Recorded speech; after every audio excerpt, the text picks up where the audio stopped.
Jadi orang-orang selain orang Islam tidak diwajibkan untuk melakukan sholat fardu. Mungkin dia juga mempunyai ibadah tapi bukan sholat fardu. Yang kedua, balik. Berarti dia sudah balik, sudah mencapai umur yang sudah ditentukan. Kemarin sudah ya pelajarannya. Yang ketiga, berakal. Dia itu tidak dalam keadaan tidak sadar, jadi dia berakal. Seseorang misalnya ada yang terkena bius, berarti dia tidak diwajibkan untuk sholat. Dia dalam keadaan mabuk, dia juga tidak diwajibkan untuk melakukan sholat. Yang kedua, syarat sah sholat. Jadi yang tadi itu syarat wajib sholat, yaitu perbedaannya itu kalau syarat wajib itu ketentuan-ketentuan yang mengakibatkan kita diwajibkannya melakukan sholat. Nah, yang ini syarat sah sholat. Jadi syarat sah sholat itu sesuatu yang dipenuhi sebelum kita melakukan sholat. Yang pertama, beragama Islam, sama seperti yang syarat wajib tadi ya. Yang kedua yaitu mumayyiz. Apa itu mumayyiz? Bisa membedakan yang baik dan yang buruk. Yang ketiga, tidak hilangnya akal, jadi benar-benar dalam keadaan sadar. Yang ketiga yaitu masuk waktu sholat. Jadi apabila kita melakukan sholat sebelum masuk waktu sholat itu tidak diperbolehkan, harus benar-benar masuk waktu sholat.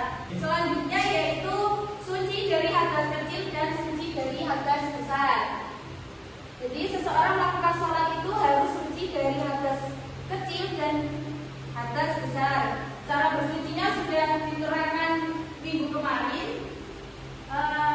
Selanjutnya yaitu suci dari najis. Itu sama seperti itu ya, harus suci. Yang selanjutnya yaitu menutup aurat. Jadi untuk perempuan auratnya apa saja? Ya, seluruh tubuh kecuali wajah dan telapak tangan. Untuk yang laki-laki? Ya, betul, dari pusar sampai ke lutut. Selanjutnya yaitu menghadap arah kiblat. Jadi kita sholat itu harus menghadap ke kiblat. Kiblatnya orang Indonesia mana? Ya, betul. Yang ke-9 yaitu berniat. Jadi kita setiap melakukan sholat itu harus berniat. Untuk pelaksanaan niatnya diterangkan minggu depan. Selanjutnya yaitu tertib, mulai dari niat, takbiratul ihram dan lain sebagainya. Selanjutnya yaitu muamalah, yaitu berturut-turut. Yang selanjutnya yaitu tidak berbicara. Jadi kita ketika sholat tidak boleh berbicara meskipun itu 2 huruf, apalagi ya apalagi 3 huruf. Apalagi dua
sholat itu tidak boleh berbicara selain bacaan-bacaan dalam sholat.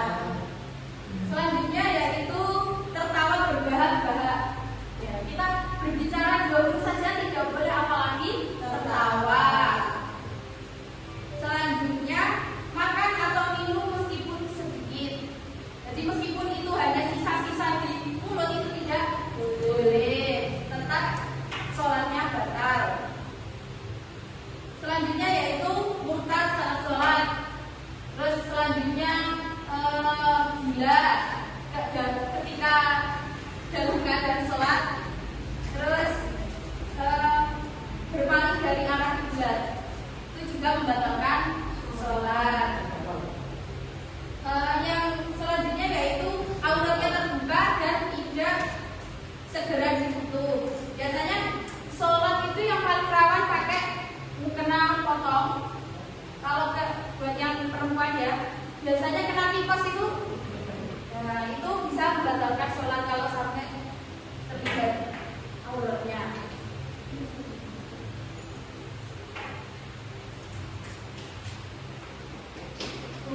Selanjutnya yaitu menggabungkan dua rukun dalam satu gerakan.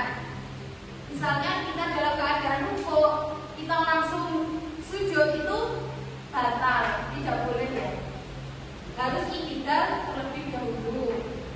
Selanjutnya yaitu ragu terhadap niat. Misal kita sholat dulu kok ragu, ini sholat apa? Atau enggak sudah mengucapkan sholat asar, itu sholatnya batal. Selanjutnya yaitu mengubah niat sholat fardu ke sholat yang lain. Misal kita niat sholat wajib dirubah ke dalam sholat sunnah. Selanjutnya yaitu berniat keluar dari sholat sebelum selesai. Nah, itu juga perkara yang membatalkan sholat. Biar anak-anak fokus, saya minta Nurul Laila dibacakan yang nomor 14, perkara yang membatalkan sholat. Juga antara melanjutkan atau membatalkan sholat. Selanjutnya menggantungkan pembatalan pada suatu kondisi, misalnya malam haid saya batal. Sengaja meninggalkan rukun sholat, Mengulang rukun untuk bersandar, menukar urutan rukun tidak sesuai ketentuan.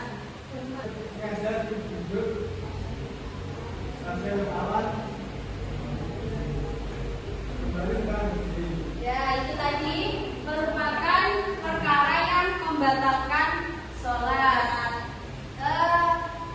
Selanjutnya Ibu kasih penugasan kalian. Ibu minta kalian berpasangan dua anak untuk mengisi teka-teki silang yang sudah Ibu siapkan di depan. Oke, ya jadi juga nggak apa-apa. Ya, Ibu tujuh secara acak aja ya.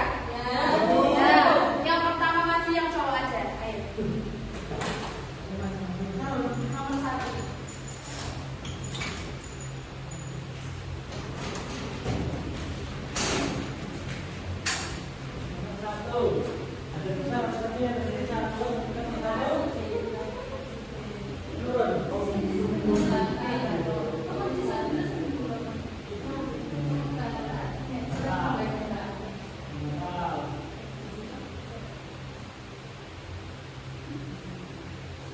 Ya, selanjutnya Ibu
diwajibkan, ibadah yang wajib bagi seorang umat Islam yang sudah memenuhi syarat tertentu, dan merupakan rukun Islam yang kedua, dan dasarnya sudah terdapat dalam Al-Quran dan hadis. Jadi semoga pembelajaran hari ini bisa menjadi dasar pembelajaran kita